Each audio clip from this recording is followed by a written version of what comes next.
welcome to the video of percentages. Here in this video we'll be covering 15 questions on percentages. So let's start off with the first. Now we need to calculate 20% of 50% of 40% of 20, right? So basically of means multiplication. That means 20 by 100 into 50 by 100 into 40 by 100 into 20 is the answer for this question. So let's get it done fast. Okay, so we have 2 into 5, that is 10, into 4 40, into 2, that is 80, divided by 100. So the answer for this question is 0.8.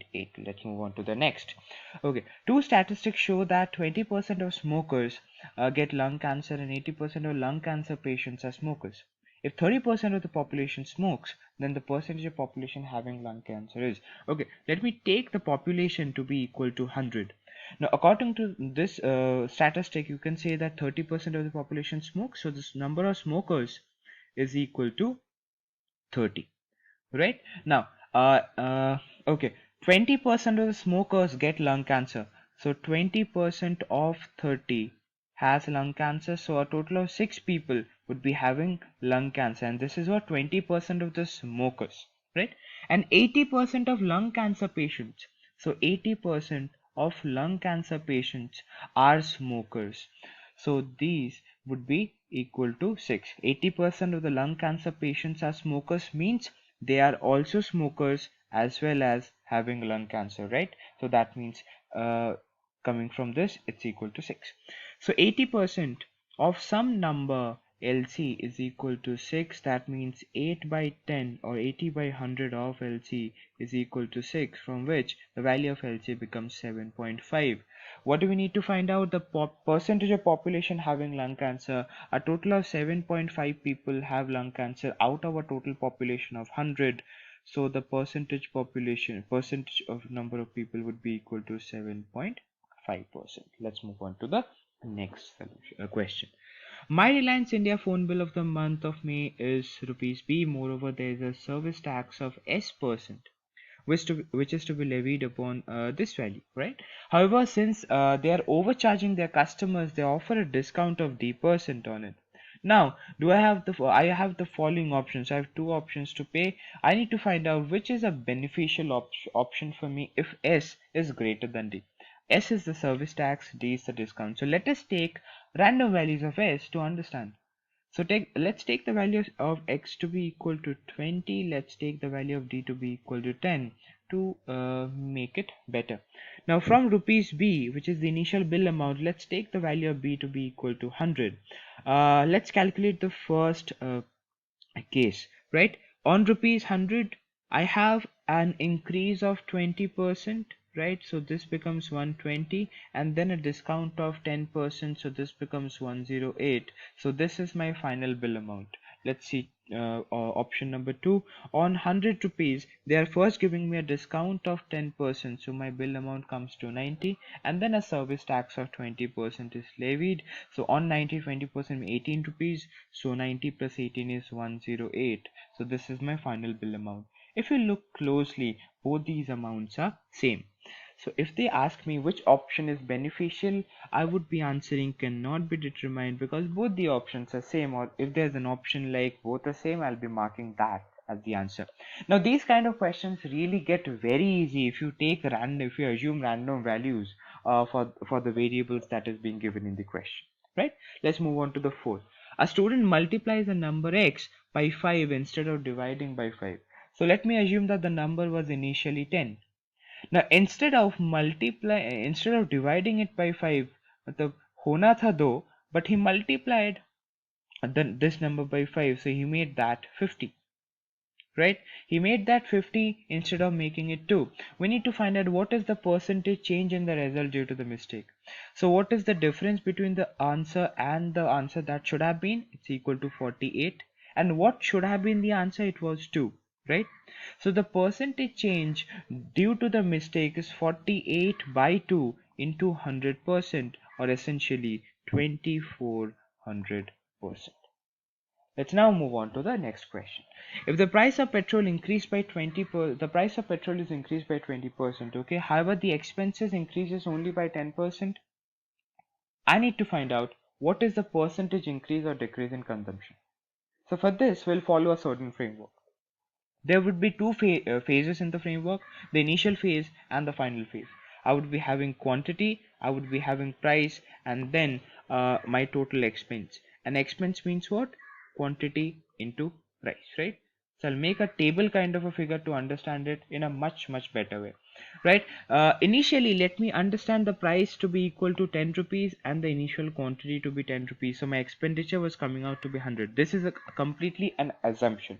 Now, the price of petrol increases by 20%, right? So 10 rupees becomes 12 rupees. So based on this assumption, we find out the final value. However, expenses are only increased by 10%. So the entire expense of 100 now becomes 110. So what is the percentage change in consumption? First, let us find out what is the quantity of petrol that I can buy. The quantity of petrol would be 110 by 12, that is equal to 55 by 6, right? So this was the initial amount of petrol I could buy. This was the final quantity of petrol I could buy. I need to find out the percentage increase or decrease. So can you people, so if you see this, it's 9 point something, right? This would be equal to 9 point something. So from 10, I'm going into 9 point something. That means I'm making a decrease essentially. How much decrease? The decrease is of final minus initial, that is 55 by 6 is my final value, and this is my initial. So the decrease is the difference between these two numbers, which is equal to 5 by 6, right? 5 by 6 of what? This was the decrease, and I need to find out the percentage decrease. So the decrease divided by the initial value into 100 is the final, it has to be the final answer. So 50 by 6 or 25 by 3, so 8.33 is the correct answer for this question. Let's move on to the next. There are 50 successive percentage discounts given in the series of 2%, 4%, 6%, 8%, and so on. I need to find out what is the total discount on this product. Now, this is more of a logical question than something you need to solve. Now, understand this very nicely. If there's a product, let's say, whose MRP is rupees 10, the maximum amount of discount that can be given on this product is 100%, right? The maximum the shopkeeper can do it to you is give it out for free. He cannot pay you that, yes, take this product and also take 10 rupees for taking it from me, right? So the maximum he can do it, make it free. So total discount can never ever be greater than 100%, can never ever be greater than 100%. The total discount, the maximum discount in any case can be equal to 100%, but can never be greater than 100%, right? Now here 2%, 4%, 6%, 8%, if it goes on and there are 50 discounts, if the first discount is 2, if the second is of 4, if the third is of 6, the 50th discount would be of 100%. And this is the discount. When I'm giving a discount of 100%, I'm already not charging anything from him, right? So that means the answer for this question is option C. That means I'm giving out the item for free and not charging him a single penny. Okay, let's move on to the next. Nitish was to get a hike of 50% in his pay, but the computer operator wrongly typed the figure as 80% and printed his new pay slip. Okay, he received the salary for 3 months before the organization realized the mistake. What percentage of the new correct salary will he get in the 4th month if the excess paid to him in the previous 3 months is to be deducted from the 4th month? Okay, so let me assume that Nitish's salary is equal to rupees 100, right? So in the first month he should get rupees 100, in the second he should get 100, in the third he should get 100, and in the fourth he should get 100. But what happens? He gets a 50% hike, right? So it should be equal to 150, 150, 150 and 150. However, there was an issue with the computer and he did not receive a hike of 50%, rather 80%. So without getting 150, he got 30 rupees extra, that is 180. And this continued for 3 months. So जब तक उसको 450 रुपए मिलने वाले थे, till the point he was to get 450 rupees, he got a total of 540 rupees already. Now his total salary would have been 600, right, as calculated with the terms that the company put forward. But he already received 540, so in the last month he would be receiving only 60 rupees. Why 60 rupees? Because Only then would his total salary be equal to the salary that he was to receive, right? So what do we need to find out? What percentage of his correct new salary will he get in the fourth month? So how much does he get? 60. Out of what? Out of the correct new salary, that is 150. I need to find out what is 60 with respect to 150. So into 100%, if you cancel this out, you would be getting this as 600 by 15, or 60 into 10 by 15 to be checking out easily. That comes out to be 40%. Answer for this question is option C. Okay, let's move on to the next. On May 2002, a person sold all his investment for rupees 108,000, incurring a loss of 10% with respect to the previous month. Okay, so on May on May 20, 2002, he sold everything that he had, all his investments, for 108k. But he incurred a loss of 10% with respect to the previous month. That means on April 2002. So on April 2002, he had 10% more of it. So basically, he had 120k. Because only then, if he loses 10%, he would be ending with 108k. Right? Now, on April 1st, he had invested all his money in shares, which represented a 20% increase over March 1st. So in March, he would have had 100k, because only when 100k increases by 20%, it becomes 120k. Right? Now, on this, he represented a 20% decrease over what he had on February 1st. So in Feb 2002, he had a total of 125k, because only if 125k decreases by 20%, it becomes 100k. Right? Now, which represented 25% increase over the money he had on January. So in January, he had nothing but 100k, because only when this increases by 25%, I would be getting 125k. What do I need to find out? The person had maximum money in which of these months? If you closely look, you can see that in February he'll be having the maximum amount, which is 125k. Hence the answer for this question is option A. Let's move on to the ninth question. Now, fresh watermelons contain 90% water by weight, whereas dry watermelons contain 20% water by weight. What is the weight of dry watermelon obtained from 20 kg of fresh watermelon? To understand this question, what you essentially need to get in your head is the content of water evaporates. The only thing that does not change is the amount of fruit pulp, rather. The fruit pulp never changes inside a fruit, or something like a dry fruit like that, right? Only water would evaporate. So you cannot calculate questions based on water content. Always calculate these questions in with respect to the fruit pulp content, right? Now in fresh watermelons, there is 90% water. So the remaining 10% has to be nothing but pulp, and this would not change. Whereas dry watermelons contain 20% water by weight. So in dry, so this is the fresh ones and this is the dry ones. Here 80% is the pulp. Now, what is the weight of dry watermelon obtained from 20 kg of fresh watermelon? If I have 20 kg of fresh watermelon, I will be having a total pulp of 2 kgs and a total water content of 18 kgs. Now this 2 kgs would not change for the dry watermelon as well, right? 80% of whatever the weight of the dry watermelon is has to be equal to 2 kgs. So that means 2.5 kgs is the weight of the watermelon. So I would be getting 2.5 kg dry watermelon, because the pulp content has to remain same, that is 2 kgs. So 80% of the weight of the watermelon has to be equal to the pulp content, which is equal to 2.5. Let's move into the next. Now, Tattoo's working hours per day were increased by 25%, and his wages per hour were increased by 20%. So let me assume that his working hour essentially was 4 hours every day. Why take 4 hours? Because calculating 25% on 4 hours becomes easy.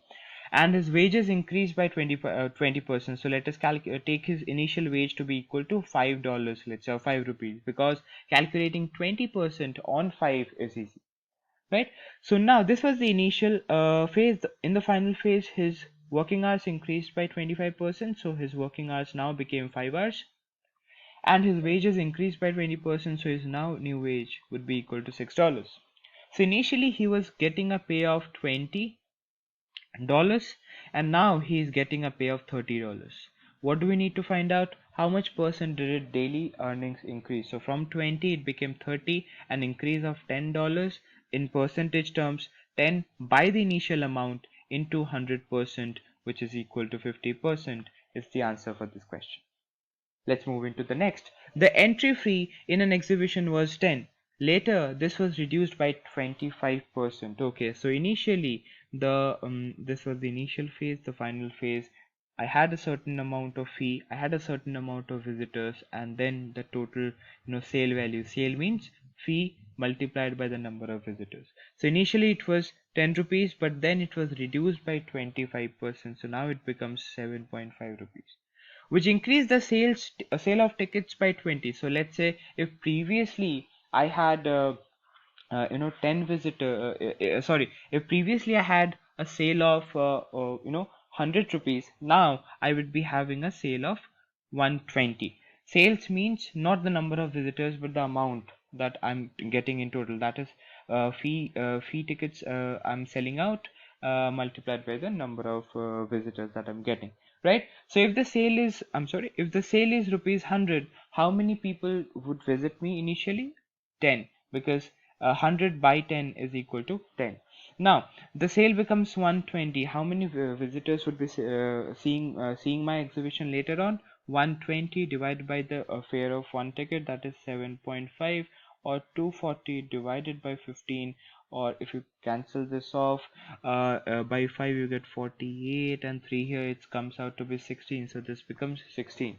So from 10, now I'm getting a total of 16 people to visit my exhibition. So what was the increase? The increase was of 6 on a base of 10. So in percentage terms, I can call that as 60%. That is the answer for this question, my friends. Let's move on to the next. Now, cost of diamond varies directly as the square of its weight. Okay, so the cost is proportional to weight square, or I can write C is equal to K into weight square, where K is the proportionality constant, right? Once this diamond broke into 4 pieces with weights in the ratio of 1:2:3:4. So let me take the ratio, the weights to be X, 2X, 3X, and 4X. Now these are the 4 pieces. And this broke from the larger diamond, so the larger diamond should be having a total weight of the sum of these weights, that is equal to 10x. Now what is the cost of this larger diamond? Cost is equal to K into W square, so K into 10x whole square, or essentially K x square into 100, or let's write down in this way, 100x square K. What is the total cost of these 4 diamonds? It would be equal to K into x square plus K into 2x whole square plus K into 3x whole square plus K into 4x whole square. If you calculate this up, you would get this as 30x square K. Right? Now, what's given in the question? When the pieces were sold, the merchant got 70,000 less. So the difference between these two numbers is equal to 70,000.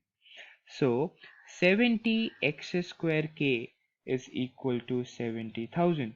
Or if you cancel this off, you would be getting it as the value of x square K would be equal to 1000. Right? If x square K is equal to 1000, we need to find what? We need to find the value of the original diamond. So we need to find out the price of this diamond.